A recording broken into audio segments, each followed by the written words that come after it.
Hello viewers, পরীর রাজা পরিচালন চ্যানেলে আপনাদের সবাইকে স্বাগত।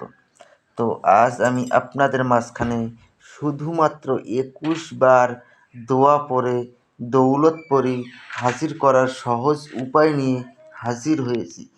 এই দৌলত পরী যদি একবার সাধক হাজির করতে পারে, ওর ঘরে বেসাত ধন দৌলত এই দৌলত পরী ঘরের মধ্যে রেখে দিবে। আর ওই সাধক যত ইচ্ছে ততই আপনারা খরচ করতে পারবেন। কোনো দিক দিয়ে আপনাদের কোনো রকম সমস্যা হবে না। যত ধন দৌলত চাবেন এই পরীর কাছে আপনাদেরকে উপহার স্বরূপ আপনাকে ততটাই এনে দেবে। আর এবং ভবিষ্যতে আপনার ভালো খারাপ সব ধরনের কাজ এই দৌলত পরী আপনাকে করে দেবে। এটা যদি আপনারা নিজেরা প্রয়োগ করতে না পারেন, চালানের মাধ্যমে যদি নিতে চান, স্ক্রিনে দেওয়া নাম্বারে আপনারা আমার সঙ্গে যোগাযোগ করে নেবেন।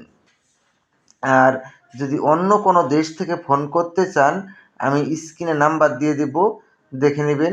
এই নাম্বারে আপনারা যোগাযোগ করে নেবেন, তাহলে পরেই হবে। আমি আপনাদেরকে বলবো, যদি আপনারা এটার প্রয়োগ নিজে করতে চান, কিভাবে করবেন আমি আপনাদেরকে বিস্তারিতভাবে বুঝিয়ে বলে দেব। তার আগে আমি আপনাদেরকে একটাই রিকোয়েস্ট করব, এই সাধনা করার পূর্বে আপনারা আমার কাছ থেকে কমেন্টে অনুমতি নিয়ে নেবেন। অনুমতি ব্যতীত যদি আপনারা কাজ করেন, তাহলে কিন্তু আপনাদের কাজ হবে না। অনুমতির জন্য আমার চ্যানেলটাকে সাবস্ক্রাইব করবেন, লাইক করবেন, শেয়ার করবেন আপনাদের বন্ধুদের মাঝখানে। তারপরে কমেন্টে অনুমতি চাইবেন, আমি আপনাদেরকে অনুমতি দিয়ে দেব। যদি কারণবশত আমি আপনাদেরকে কমেন্টে রিপ্লাই দিতে নাও পারি, কমেন্টে অনুমতি চাইলেই আপনারা অনুমতি অটোমেটিক পেয়ে যাবেন। যদি আপনারা আমাকে দিয়ে কাজ করান, তবেই আপনারা আমার সঙ্গে যোগাযোগ করবেন, না হলে আমার সঙ্গে যোগাযোগ করার কোনো প্রয়োজন নেই। কমেন্টে অনুমতি চাইবেন, তাহলে পরেই হবে। আর অনেক ভাই বোনেরা রয়েছেন আপনারা, তার মানে ফালতু কথাবার্তা বলেন ফোন করে। আমি তাদের উদ্দেশ্যে বলছি, আমি আপনাদেরকে খারাপ কিছু বলছি না। আপনাদেরকে বলবো, আপনাদেরকে রিকোয়েস্ট, আপনারা ভিডিও দেখে বুঝে তা করুন, কোনো সমস্যা নেই। আপনারা ফোন করে আমাকে কেউ বিরক্ত করবেন না। একটা দোয়া স্ক্রিনে দেখতে পাচ্ছেন, ইয়া রাব্বুল আলামিন। এই দোয়াটাকে আপনারা প্রথমে ভালো করে মুখস্থ করে নেবেন। এই দোয়াটা যখন মুখস্থ হয়ে যাবে, তারপরে আপনারা যদি হিন্দুরা হন, তাহলে মন্দিরে আপনাদের সামর্থ্য অনুযায়ী দান করবেন। আর মুসলিম হলে আপনারা মসজিদে আপনাদের সামর্থ্য অনুযায়ী আপনারা দান করবেন।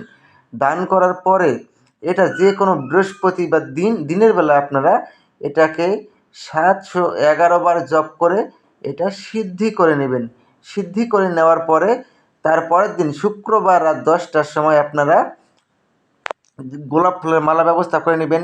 চামেলি তেলের প্রদীপ, সবুজ রঙের আসন, হিনা সুগন্ধি, লোবানের ধুনি আর একটা তসবির মালা, এই কয়েকটা জিনিস আপনারা সংগ্রহ করে নিয়ে আপনারা পশ্চিম মুখে বসে তসবির মালা দিয়ে এই দোয়াটাকে আপনারা 21 বার জপ করবেন। 21 বার জপ করার সঙ্গেই আপনার সামনে দৌলতপরি বেসাত ধন দৌলত নিয়ে আপনার সামনে প্রকট হয়ে যাবে। যখন দৌলতপরি এসে আপনার সামনে প্রকট হয়ে যাবে, তখন পরীর গলায় আপনারা গোলাপ ফুলের মালা পরিয়ে দেবেন। পরে গোলাপ ফুলের মালা স্বীকার করার সঙ্গে সঙ্গে ও আপনার বশ্যতা স্বীকার করে নেবে। তারপরে আপনারা ওনাকে বলবেন যে, আপনাকে আমার কাছে 3টি শপথ করতে হবে। প্রথম শপথ, আমি তোমাকে যা আদেশ করিব তা সঙ্গে সঙ্গে পালন করিতে হবে। দ্বিতীয় শপথ, আমার অনুমতি ছাড়া তুমি কোথাও যেতে পারবে না। তৃতীয় শপথ, আমি তোমাকে যখনই স্মরণ করিব তখনই আমার সামনে এসে প্রকট হতে হবে। এই 3টি শপথ করার ফলে ও আপনার আজীবন বশ্যতা স্বীকার করে থাকবে। তারপরে আপনারা ওনাকে বলবেন যে, আপনাকে কী নামে ডাকলে পরে আপনি আমার সামনে এসে প্রকট হবেন। উনি আপনাকে একটা নাম বলে দেবে, ওই নাম ধরে যখনই ডাকবেন তখনই সে আপনার সামনে এসে প্রকট হবে।